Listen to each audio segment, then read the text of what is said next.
simulan natin kay Paring Tabs. Isa po siyang biker eka nga, mahilig sa motor. Kita yung mga dating matipuno. Tabs! Palabangan natin si Tabs! Tabs, anong ginagawa mo? Anong rider? Angkas ba yan? Angkas rider po, Will. Angkas rider po, Will. Angkas rider? O, hibon, madali ka umangkas. Halika Bakit dito. wala akong nasasakyan ng mga ganyan? Lagi ako natatakot sa mga papang-papa. Naman, si Tabs kasi may guwapong kuha dito. Tingnan nga natin yung picture ni Tabs. Ay, bigati. Wow! Bakit wala akong Grabe, nasasakyan ng ang ganyan? lakas ng apil mo nung nakasalamin ka. Tapos nung nawala, mas lalong malakas ang apil. Ang gwapo mo, Kuya Taps. Thank you po. May girlfriend ka na? Wala po, single. Bakit nagpapadyak ka mo? Bakit naman ang gwapo-gwapo mo?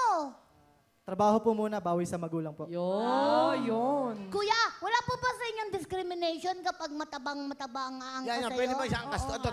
Kung aangkas ka, Bali po, depende po kasi sa motor. Pag kaya po ng motor... Ako nanggigigil ako sa'yo. Anong depende sa motor? Wala naman pong discrimination doon. Ano, ang motor dapat tatlong bigulong, ganon? So, kailangan ba pag nag-apply, ay nag-ano ng angkas, sasabihin ko muna mataba ako, ganon? Hindi naman po. Para hanapan ako ng motor? Nanggigigil ako sa iyo, Oo nga, no? Pag nakita niya sa'yo, no, Oo. alis siya. okay na yung question. Sinakay mo siya.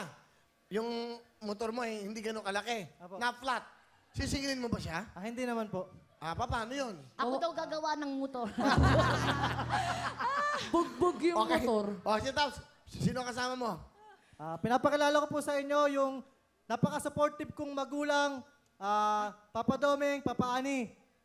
Nanay Ami, Papa Ami, Tatay Domingo at si Nanay. Ani po. Okay, kamusta po kayo, Tatay Domeng? Okay lang, paring Will. Okay, sige. Good evening. Pangilang anak niyo ba si Tabs? Bunso po, pangatlo. Ano kung gusto niyo sabihin sa anak niyo? Anak, mahal ka namin ng mama mo at ng kapatid mo. I love you. Yun, simple lang. Si Nanay Ani naman po. Nak, ito lang masasabi ko. Mahal na mahal kita.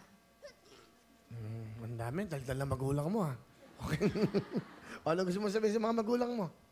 Ma, Pa, thank you dahil nandiyan kayo lagi para sa amin nila ate.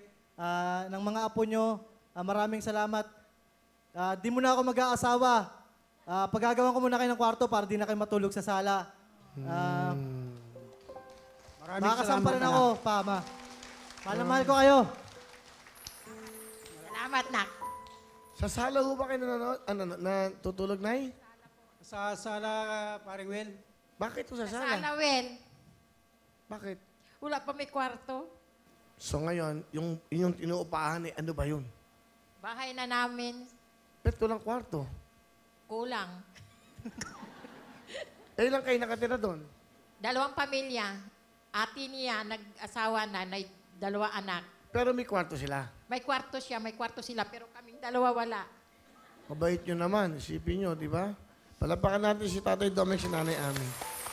Hindi bale, malay nyo, yan. Ito no, pag mapagtrabaho na, yun ang pangarap niya. Mabigyan kayo ng, di ba? Tahanan. Owen.